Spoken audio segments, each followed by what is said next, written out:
So this is Drupal recipes. What are they and how do I use them?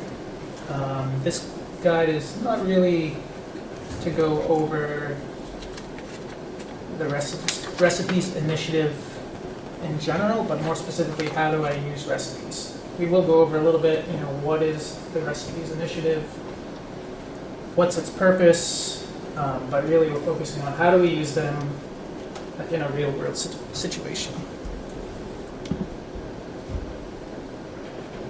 So first things first, who am I? I'm Eric Volkernick. I have the screen name SunFB on Drupal.org, Drupal Answers, and Drupal Slack. I'm a Drupal engineer, and I reside in Portland, Maine. See, this is my avatar around the internet. Maybe you've seen it. It's my BFF Gloria. A couple things about me. My favorite color is purple. I like broccoli, apples, bananas, and blueberries. Just some brief propaganda here. I don't believe in capitalism. And I believe a whole food plant-based diet, though not necessarily plant exclusive, is a great way to promote a healthy planet and a long, healthy life. So my experience with Drupal, I'm a computer science dropout, and I've been working with Drupal seriously since around 2010. Right around when Drupal 7 came out is when I really started using it. And I've been working in an agency setting with Oho Interactive, iFactory, both Boston-based, and Redfin Solutions, Portland, Maine-based, for the past decade, since around 2013. My experience with Drupal recipes, I like to cook, and I'll often look at recipes for inspiration. And I've read through all of the documentation and code for the Distribution and Recipes Initiative, and I led a recipes-based starter kit for Redfin Solutions. I'm just noting that they have no association with the real estate company. And just a little disclaimer here, I'm not an official member of the initiative team. I'm just a person who likes recipes, and I have some experience using them. I try to attend the bi-weekly meetings, but sometimes I miss them. And again, part of why I'm giving this presentation is to sort of maybe give myself a little nudge back into getting involved. So the first question, what is a recipe? And they're new, first of all. I think they've been started in 2022. The initiative was officially started. At least that's the date one of the pages was created on Drupal.org. But a Drupal recipe is a tool for site builders and developers to add functionality to a site. It's like a recipe in that it provides a series of steps to add functionality, but those steps could be taken manually to arrive at the same point. And that's straight from some of the docs in the repository. So how do recipes work? Recipes will be declarative, not functional. Architecturally, recipes will harness a new capability called config actions to define the recipe. Recipes will have the ability to require dependent modules for functionality, and recipes can build on other recipes to create recipe kits. So what does that mean? Recipes will be declarative, not functional. So a recipe is more like a script than a module. It has no state, it's never enabled on your site. It's applied or executed once, and then after you've done that, its purpose is fulfilled. You don't need it anymore. It doesn't provide any further functionality. Architecturally, recipes will harness a new capability called config actions to define the recipe.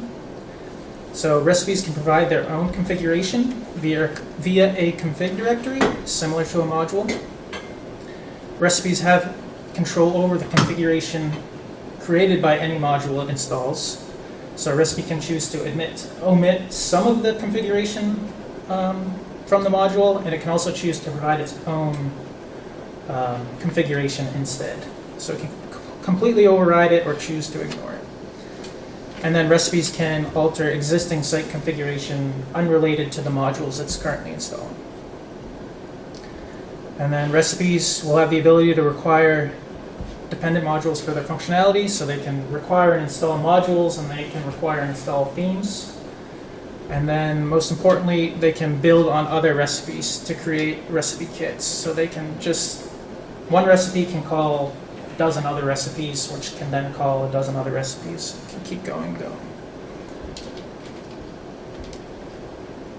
So why use a recipe? The main reason this initiative was started was because install profiles are very difficult to work with. Folks get locked into them. If the install profile is abandoned, sites get stuck, they're difficult to upgrade, they're difficult for distribution maintainers and for site owners. And even some of the very popular, I was surprised to find that even the very popular Panoply, a popular Drupal 7 distribution, these docs were written when D10 didn't exist yet, and there was no upgrade for D8, and there's still not a stable release for Drupal 10 to this date. But one of the main things we like about those is it gives us the ability to reuse configuration between sites. And I think maybe some of us haven't, but I think we've all installed a module just to dump some configuration into our site and then uninstalled the module because we don't need it anymore. We just wanted the configuration. And that's pretty stinky in my opinion. I don't like doing it. So that's where Drupal recipes come in. They're the answer. They're applied, they're easy to share, they don't lock sites in, and then they can be composable with other Drupal recipes. So how do I create a recipe? A basic recipe has only two requirements. It needs a directory, and the directory needs to contain a properly defined recipes.yaml file. And the recipes.yaml file, recipe.yaml file, has 7 keys. Name, that's like the label or the display name for the recipe, not the machine name. The machine name is the name of the directory that the recipe exists in. A description, just like a module description, just purely to help people learn more about it. A type, and this is similar to like a package key in a module. It lets you group different recipes together. I'll just note that currently, I don't believe this does anything at all, but it will in the future. And then really to the heart of the recipe.yaml are the 4 keys: recipes, install, config, and content. So recipes, this is a list of additional recipes that will be applied first. So before we continue on with our recipe, go and apply all of these other recipes. Then, next step is it installs modules and themes. So any modules or themes you want to install, list them there, they'll be installed. Next is config. This is probably the most complex part of the recipe.yaml if you're not thinking about the chaining of all the recipes, but just with one recipe, this is definitely the most complex. So you install your modules, but when they're installed, you don't install all of their configuration right off the bat. You only install specifically the non-config entity configuration.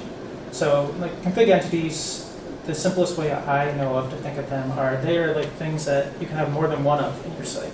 So like views or content types or fields, those are config entities. Those won't be installed by default. The things that are installed by default are like the settings files, so like view.settings or system.performance, those one-off configurations that aren't repeatable. Those get installed when you install the module. Then it moves on to config installation. Config installation first step, it installs all of the configuration in the recipe's own config directory. And then it moves on to these actions. So with a module, we'll see it in a minute, but you can configure, okay, I'm installing a views module, or I'm installing the node module.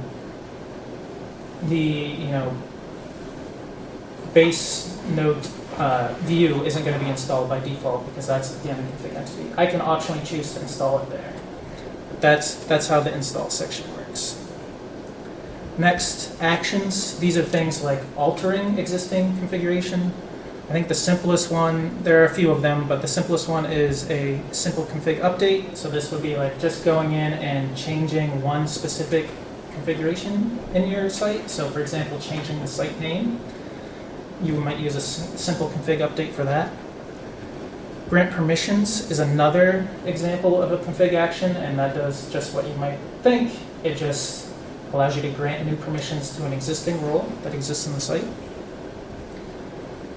And then the last one is content, and this is to generate content, related to the recipe. And just noting that this doesn't function at all at this time. It just doesn't work, and it's blocked by core having a reliable, stable content generation mechanism. And so we're going to go into some more detailed recipes later, but just an example of a very simple recipe here. So you'd start with a directory, example recipe.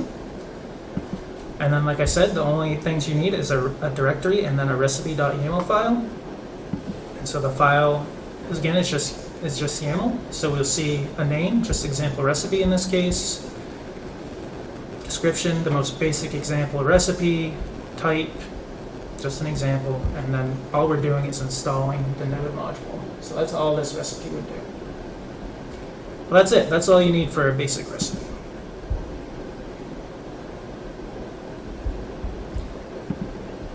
Okay, so I know how to create a recipe now, but how do I execute a recipe? And so first thing you'll need to do is you'll need to patch core. It's not part of core yet. It's not a part of an official release, so you have to patch core in order to use recipes. You can go to the distributions and recipes project page, which I'll tab over to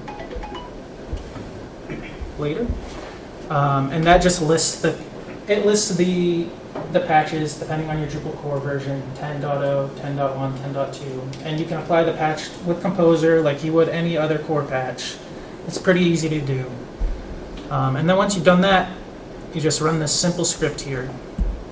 PHP core scripts Drupal recipe, and then you pass it the path to your recipe. And I'll just note here, this command must be run from the directory containing core, which typically would be from inside web or doc root, not necessarily the root of your project. This really tripped me up last year. I came to MedCamp 2022, and I was like, I'm going to learn about recipes. Went in, spent most of the morning trying to figure out why anytime I tried to run a recipe, it was giving me this sort of bizarre error message that some core theme didn't exist. Turns out I was trying to run it from outside that directory, and I was just appending web to the path here, because that made sense to me. Turns out you must run it from inside the web directory, or if you're on like a project site, if you're like a core committer working in core, you wouldn't have that web directory. One of the problems is that command isn't very easy to remember. It's kind of difficult, plus, like I said, trying to remember to be in the right directory when you execute the script, etc. So as a stopgap, it's pretty easy to create, like if you use ddev, like I do, it's pretty easy to create a new custom ddev command, like I have here. Just create a new command, file named recipe, put it in your ddev commands web directory, and you can see here, first just move into the web directory, then call the script, and we're just going to pass it just our recipe name. And then there's an issue where you may need to clear cache after applying a recipe, so we just clear cache right at the end of it. And so then, like you see here, I can just call ddev recipe, the name of my recipe, to execute my recipe, to apply it. And you may notice in the comments, I say that all recipes should be placed in a recipes directory that is a sibling of web. This is not strictly a requirement of recipes, but what I've noticed at this time is if my recipe calls another recipe,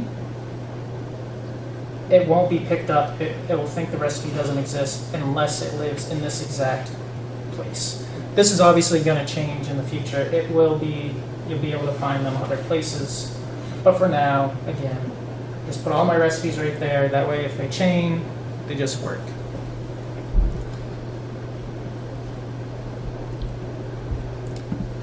Okay, so what happens after I use a recipe?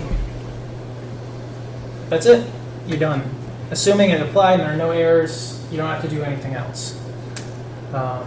Again, like we talked about earlier, they're really just like a script more than a module. So you run the script once, it adds all the config, enables the modules, does whatever it needs to do, and then it's done. You can get rid of it. You don't need to keep it in your code.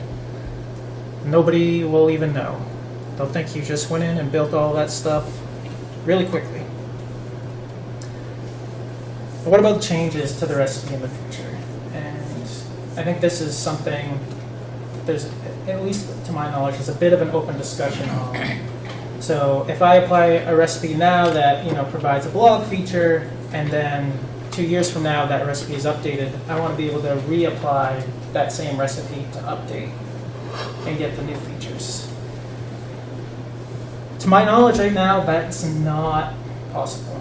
I mean, it's definitely not possible right now, but to my knowledge, it's not something that will be supported. There is a lot of people that want it to be supported, so maybe it will be someday. But again, the idea here is to sort of separate from distributions and just, your site now owns this configuration. It's no longer the person who created the recipe's responsibility. So that's the big thing here. And so I think one thing that really, to me, is one of the most powerful features of recipes is the fact that they can work together. And so this is that, in the recipe.yaml, where we can see a recipe can call other recipes. So I think the easiest way to look at this is to look at how we did this, again, with a very basic sort of initial site starter kit.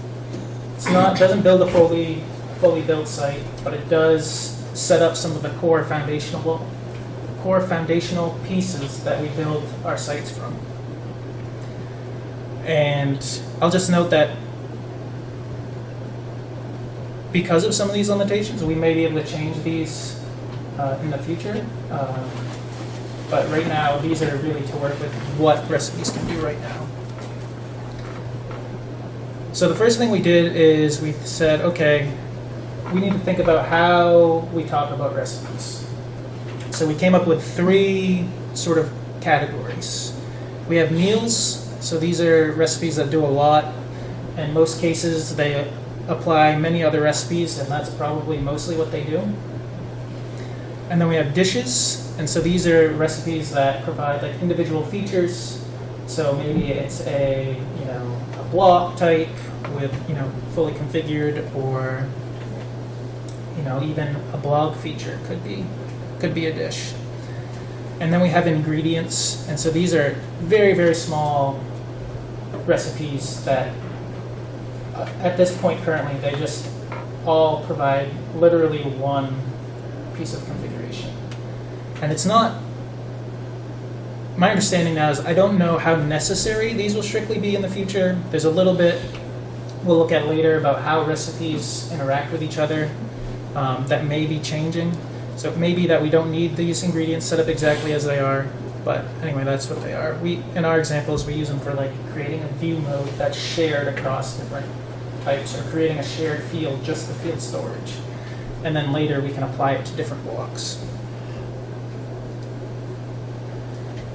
And so one of the aims of Distribution Recipes Initiative is to replace distributions. And so part of that would be being able to select a recipe like sort of during the Drupal install process. And currently that's not possible. And so you probably want to start with like the minimal install. We have our own take on minimal. It's probably a mistake to have our own take on minimal at this point, but I guess we'll see how that works. So we have 3 meals defined right now.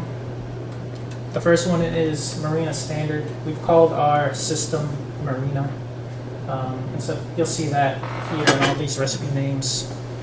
And so Marina Standard, after we install a Drupal site, we apply this recipe. This is sort of, you know, the top one that trickles down and calls all of the other ones. And so we can go ahead and look at this structure of this recipe here. So we have our directory, Marina Standard, and then inside that we have a directory for config and a file, recipe.yaml. So our config directory, we just have one configuration file here, and it's a context, because we use context to place our blocks, and it's just placing sort of the default Drupal wrapper blocks, and we can look at that here, but it's just a configuration file like you would get from your config sync. In fact, that's how we got it. And so it's just, again, like I said, placing page title, placing tabs, etc. Then we go into our recipe.yaml file, and you can see here it starts to look a little more complex. So again, our name, Marina Standard. It's just a standard install Marina, pretty basic stuff up top. We have type site here. There is a defined list of different types of recipes that will be used later again. Like again, if you, for example, are using, to back up, at one point, recipes wants to be used with Project Browser, which is initiative lead Leslie over there knows a bit about. But these types would be able to like help you find different types of recipes when you're browsing through Project Browser. But site specifically has been noted as the type you should use if you want to be able to select your recipe during the install process. So that's why we're using that here. Again, like I mentioned earlier, the types don't do anything yet, as far as I know. And so, like I mentioned earlier, our meals, they largely just apply or execute other recipes. So we have Marina Standard Core and Marina Standard Contrib, just two sub-recipes we'll look at in a minute. And then we have some of our basic features, like media, WYSIWYG, an accordion block, breadcrumbs, header, footer, local nav, text, image, video. Text, image, video, accordion are just block types. I think we know what the header and footer local nav are, all of that. And then we're installing our theme, Marina, and then down here in our config actions, we can see we're using that simple config update config action to configure system.theme to set the default theme to Marina, the theme that we just installed. So that's what our recipe looks like at the top level. Next we can go down in and we're going to look at Marina Standard Core. Again, this one is pretty simple. It's just installing our core modules. And so we can see here we start with block content. I won't name them all, but we list all the modules from Drupal core that we want to install. And then down at the bottom, you can see, if you remember earlier, I mentioned that when you install a module, it only brings in some of that base configuration, not the config entities. And so down here, you can see where we've selectively chosen some of the config entities that we want the recipe to install. So from the block content module, we want to bring in the block content view. From the dblog module, we want to bring in the watchdog view. From the filter module, we want to bring in the plain text filter. From the node module, we want to bring in the admin content view, and we want to bring in the body field. But other than that, we're not bringing any other config entities from these core modules. And again, just noting here that for simplicity at this point, we just have these big, recipes for core and contrib, but in the future, I think we're definitely going to split these up into smaller recipes. Depending on what core does, maybe core will have its own, node module recipe, and then we can work with that. But we're already kind of pushing the limits here a little bit, and so we just did this for simplicity's sake, splitting them up into these two main categories. So Marina Standard Contrib, similar to core, except we're only installing contrib modules. We can take a look at that. It's going to look pretty similar, just a big list of contrib modules that we like to start with. Again, down here, looking at some of the config, you can see import. Again, we're saying the gin theme. I want all of the config. All of the config entities it creates. That's what this asterisk is for. It's saying, just give me everything. And then for paragraphs, we're just bringing in the view mode preview. Redirect, again, we're bringing in the view for redirects. And then you can see down here, again, we're using simple config update, and we're setting the admin theme to gin, which we just installed. We also have a couple configuration files here. Really just, we wanted to start with our own display suite settings. Again, these are just standard config files you get from, Drush config export, DS extra settings, and then linked field settings. So when those modules are installed, instead of using the versions of these files from the modules, it installs our versions instead. So next we go down to our dishes, and so these are more of like the feature specific things. So they're more self-contained, really just dealing with one small piece of the site. And we have about a dozen of them right now, but we're just going to look at a couple examples. So the first one is a breadcrumbs module, a breadcrumbs recipe, excuse me. And again, this looks like more of the same. We have a recipe, marina breadcrumbs. We like to use menu-based breadcrumbs, so we're installing the menu breadcrumb module, and then we're just making sure that the context module is also installed. And then when we go to our config directory, we see we're creating a context to place the breadcrumbs block, place it on a page, and then we are also configuring menu breadcrumb how we'd like. So basically, we don't want it to look at any of the other menus other than the main menu.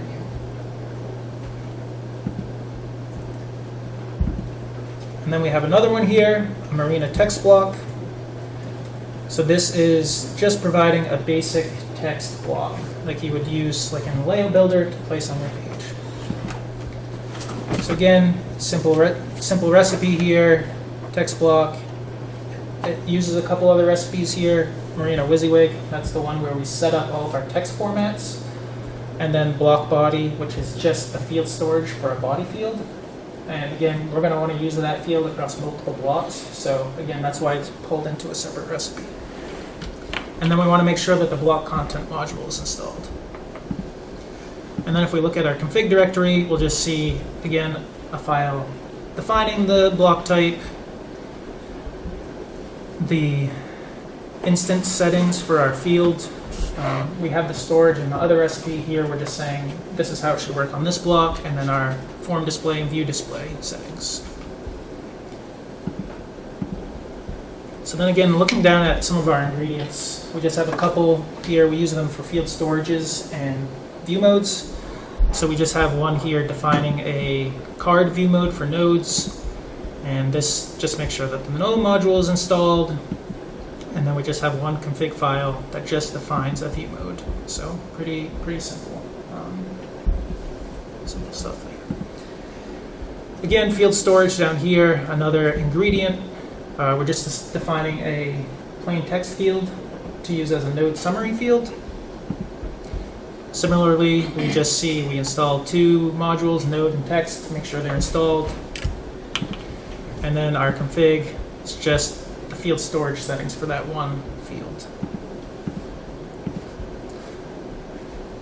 So that's a lot. We saw that we can chain recipes, do a lot with them, but what are some of the limitations? And my question would be like, how much time do you have?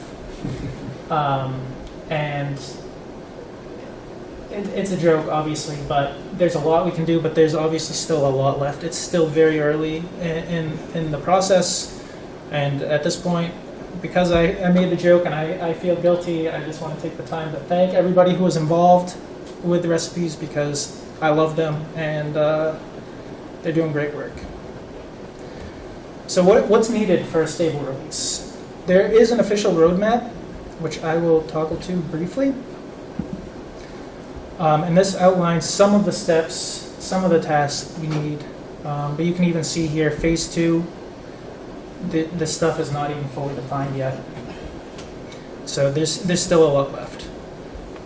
Jumping back, some of the major things that really stand out to me that are needed are some Drupal core additions. So again, we talked about this earlier, but foundational piece is the ability to create content. Core doesn't have a way to do that yet. And then also, importantly, crucially, recipes aren't officially in core yet. You need a patch to apply it, so we would need a release with the recipes code in the release. There are a lot of UX improvements too, like the ability to apply recipes via the UI instead of through command line. The ability to choose a recipe through the Drupal installer, again, like a distribution kind of thing. We need more of those config actions, so like we looked at the simple config update, and there's the one to grant permissions, but we need a lot more of those, and for them to be a bit more standardized. And then we need the ability to share recipes on Drupal.org. My understanding is that they would probably need to be their own sort of type, and that type doesn't exist yet. Then we also need a better workflow with Composer, because I think we looked at, most of us are using Composer to manage our projects now, and you can create a Composer project that is a recipe, but what happens is you install all of these dependencies, and then in your project's composer.json, it just lists your recipes. So all those dependent modules, all their versions are sort of tied to your recipe, which is not really what we want. And again, if you remove the recipe, it would remove those dependencies. So we really need a way to take those recipe dependencies, modules, themes, other recipes, and their dependencies, and sort of unpack them into the main composer.json file for your project. And that work has been started on that, so that is good. And then the biggest issue that I've run into personally is that the recipes are too entangled with each other. And this is quoting Alex Pott, one of the maintainers from the Slack channel. The current recipe level inclusion does not work because it entangles the recipes too much. The idea is to be able to say something like, if this role does not exist, you can get it from this recipe. So again, right now, what will happen is you can just say, I need this recipe. And what happens is a recipe will fail to apply if any of the config already exists and is different in any way from the config defined in the recipe. It'll just fail.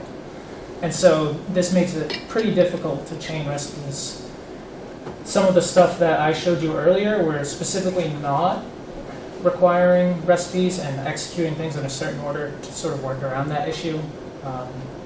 But it is known and it will be addressed. So how can you help the initiative? Really any way you can, just like any other Drupal project. You might try one of the recipes in the recipes cookbook. This was created by Jim Birch, another recipes maintainer, and we can just take a look at it right now. Just lists a few recipes that he knows about that people are using in the real world. None of the ones I showed you here are listed here because they're just not public yet. And so you can go here, try to apply one of these. You can try creating your own recipes. You could just discuss how you'd like to use recipes. It is a fairly small group of people right now, so obviously as good as they are, probably won't catch everybody's use case. Maybe recipes won't, solve everybody's problems either. That's fine too. You could join the distributions and recipes Slack channel. That's on the Drupal Slack. And then there, every 2 weeks, there's a meeting in the sort of Slack format that these meetings take place in. They're every other Tuesday at 1600 UTC. That's noon right now, I think, for East Coast time. And the next meeting is not this coming Tuesday, the Tuesday after, December 5th. And then lastly, you could assist on one of the open issues. Or maybe that's even too much at this point. You could just start reading some more about them. So there's a project page, there's an initiative page, there are all kinds of docs in the repository, and we could take a look at those real quick. So here's the project page, again, drupal.org/project/distributions-recipes. Eventually this will be pulled into core. Here's where the patches are listed that you can use to apply it. This is the strategic initiatives page. It lists, sort of why it was started, the approach being taken, some of the things needed for development. We looked at the recipe cookbook. The code here, there are docs, makefile docs, all kinds of them, discussing different parts. So there's the issue about composer project templates, there's some of the config actions information, contributors, glossary, problem definition, recipe, like more details on the recipe.yaml file itself. The roadmap is here that we looked at earlier, and then some of the types. You can just read all of that. But that's it. Thank you for your time. I appreciate you giving me the opportunity. So now, if anybody has any questions, comments, concerns, go ahead. Yeah, I have one question. I might have missed it, but early on you mentioned that the config that gets imported from other modules won't be things like config entities. Right. Do you know why that decision was made? I do not know why that decision was made. I think it's again, it's sort of more of the default action. I don't remember I don't know. There is a way to, which slide is it on? You can tell it to just bring everything in, with that asterisk parameter. But if one of those modules was already installed with its own config, that's where you said it'll fail. Right. I think that part is a little bit iffy. I haven't tested a lot with reinstalling the same module with different config, but I do think it would fail based on what I've seen. A lot of the examples are very generic, like modules. Oh, I use this. So if I go with any of these recipes that we were looking at into an existing site, they might just fail to install. Probably. Yes, they probably would. Especially if you're not, and again, I talked a little bit about this earlier, but some of what we're doing with some of these recipes is we're not sort of listing a module as to be installed because we know it's already installed and it will fail, so you can just not sort of list it to be installed by your recipe and just sort of do that step manually at this point. But again, we don't want that in the final product, obviously, so that is still in process. So like an example of a future recipe that might be created is one where I just want a video page with a bunch of thumbnails and then a player on it. And I could just find the recipe for that and install it. And it would sort of build out that view, the content type, and all those pieces for it.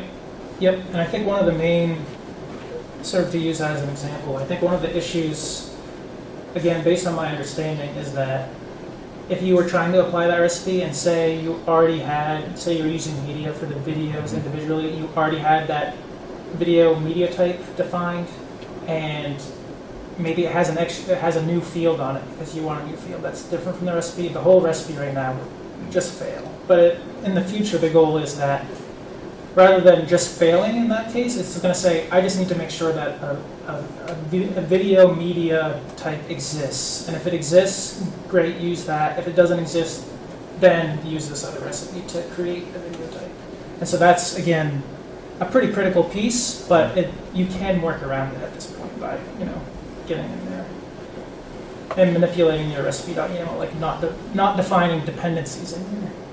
To generate most of these, do you find yourself building it in Drupal and then copy and pasting YAML files from config directory? How do you generate a complex one? That is how we did it, is we would sort of build these components one by one, and then you just export the config and just literally drag it into the directory. the config will be exported with like a core hash and something else, and we had a script to remove those. But I do know that there is, right now, there is a drush command, I think, that can work with that to help you generate. And there's something else that I'm forgetting right now. But there are other ways. Most of these, we did these, well, beginning of this year, most of them that we created, so we were just doing it that way. Again, we don't have super complex things here, so that made it a bit easier and not. Leslie, you can go. Sorry. So when we started the Project Browser Initiative, that allows you to install modules one at a time through, or multiple through the UI. And its first cycle is those new to Drupal. And we talked about something called use cases, where use case is I want to create a library site, or I want to create a event workflow site, or something like that. Recipes, I believe, solves that issue with allowing you to add the modules, the themes, the configuration, everything, so that somebody new to Drupal can just go there and say, I want to extend, and I want to extend using recipes. Here's all the recipes. I want to do a library site, so that would be an option. Is that still, I haven't been following this as much as I should, is that still the thought here? I believe that is the thought. Like, I know one of the further, I think it's like in phase 2 or phase 3 of the roadmap is to integrate with Project Browser. But I do think that is like, you can go, browse that and say like, I want a blog. Here are the, 4 or 5 different blog recipes that you can start from. Because that would make it so much easier for people new to Drupal to just say, yeah, you can install core, you can install Drupal, but then what? Yeah, exactly. That'll allow them not to have to know what modules you need for an event an event site, but you just say, I want to create an event site, and it will do that for you. So, yeah, it's great. Thank you for all your work. And this is Eric's first speaking opportunity. I think he did a great job. So.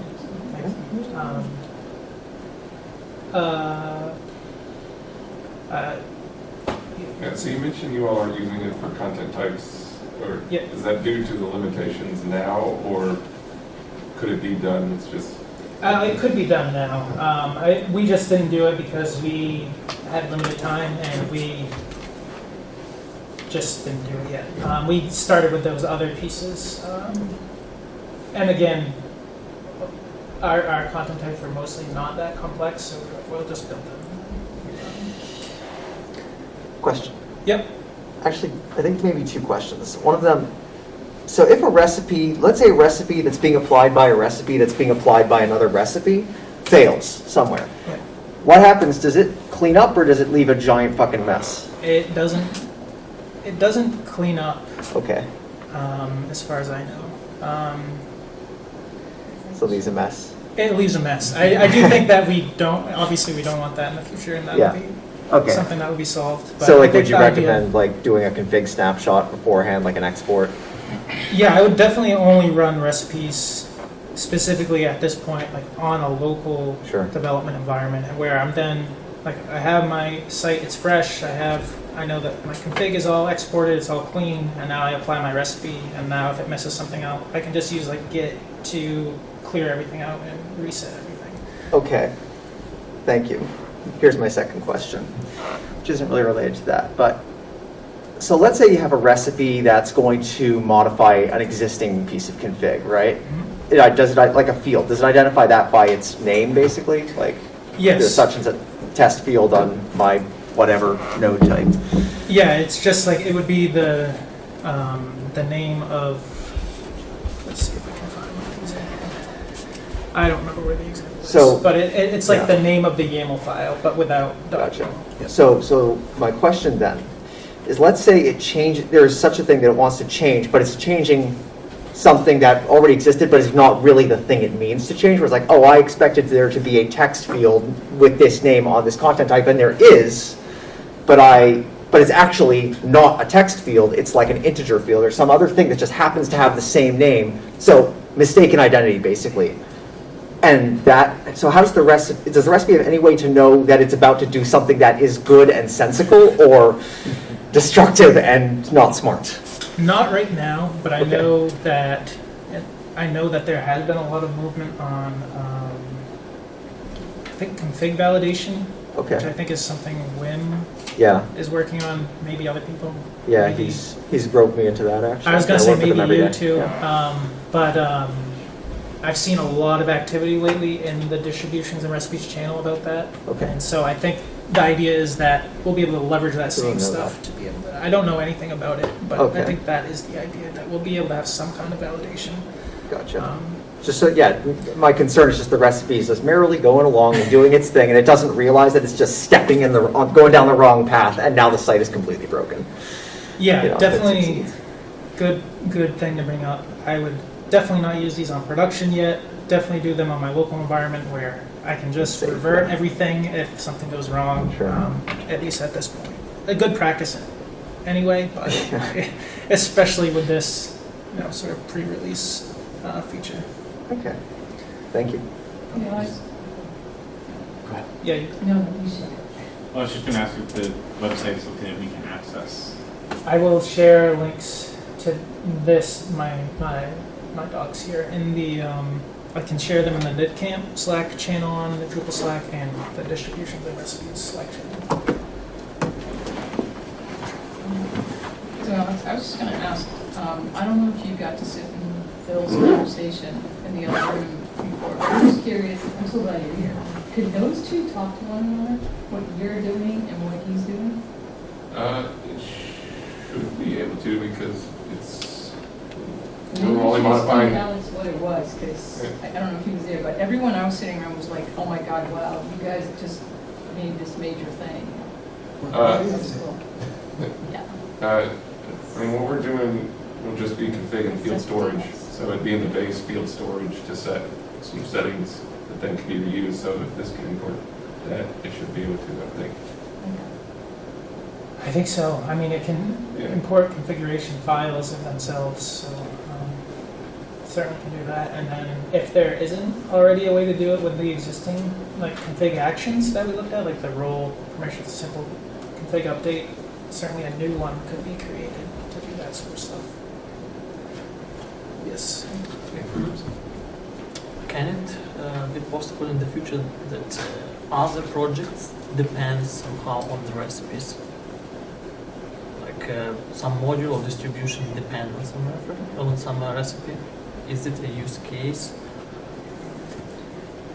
I don't know the answer to that. I know that I've seen some discussion on whether, for example, like we looked at earlier a little bit, like the node module installs, it creates like a view and maybe it creates the page content type, I think. Maybe that's not in that, maybe that's in an install profile. But whether that stuff should be moved out of like the install and into recipes separately, I don't know that a decision has been made on Like that. say my country module have tons of config, and should I move to some recipe, and make kind of a dependency, or they should continue to live as part of the module? Yeah, I think personally, again, I'm just some guy, but I would probably be looking to create all of my config entities and manipulate configuration as much as I can with the recipes versus install hooks and modules or just in the config install folder. But it's still early, who knows what it will look like in a year. And again, I'm just some guy, so. That's it. I- Thanks, everybody.